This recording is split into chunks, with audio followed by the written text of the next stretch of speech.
Really enjoyed the idea of gaming into research and how we can improve the experience for our participants. I think there's a real future in that. It was good to see mobile on the platform. Lots of great discussions around there, and I think we're just starting to get at the potential of what mobile can bring us over the next few years.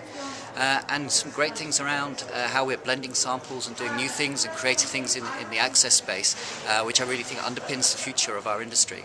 We talked a bit about new methodologies, knowledge management in EFM, and do-it-yourself tools, and then finally the way that data is being presented and infographics. If you have good measurements and you understand what the skews are in the different sources, you stand a shot at using algorithms to mix them and then to throw out the few groups of people that might be causing the remaining skews. How similar overall are the responses we get from these different sources? And we're going to answer that question partly by asking the question, given somebody's answers, can we tell what sample they came from?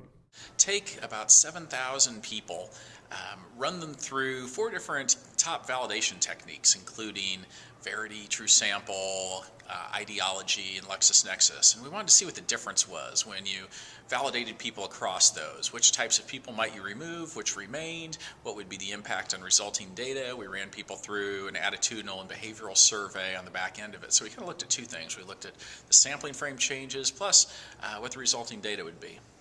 We found some really interesting results. We found that it's really important that you choose your provider wisely and that you test, because you can introduce real bias while you're trying to get rid of one problem, you can create a new one. I showed how bad respondents or unengaged respondents give you poor data quality, and also I showed how chronically bad respondents, that is respondents that are bad over several surveys, actually provide bad data on surveys that they don't get tagged as unengaged on as well. I moderated the mobile research panel here at CASRO Online 2011. Panel included Nathan Eagle from TextEagle, AJ Johnson from Ipsos, and well-known consultant Peter Milla. Great panel. We explored issues such as, can you do representative research with mobile devices? How do you take advantage of the features of smartphones to do app-based research?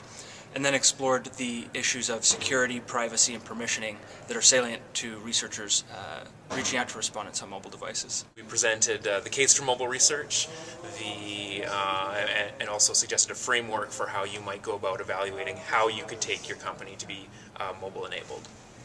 One of the things we wanted to talk to our colleagues about in the industry was to share how they could use mobile apps to provide additional information to their clients in a way that satisfies the marketing suite, who's always looking for, tell me something I don't know, and to be able to identify ways that would engage a respondent. That is always a hot topic online. And what we found is that we were able to not only engage people as they were out and about in their day, but importantly while they were performing an activity. I was speaking about quota controls and our overuse or underuse or irregular use or whatever use that we have in the industry.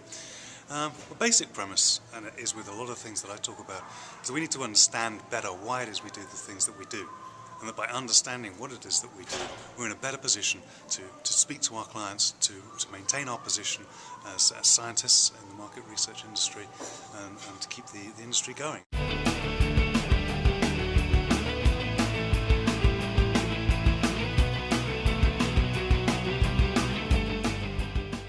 It's been terrific for us, not just because the quality of the people that are here who are excellent, but the topics are very relevant to what we do. A really good program and great venue, lots of familiar faces and some new faces too, so getting a lot out of it. Really enjoying the conference. I'm finding it very relevant.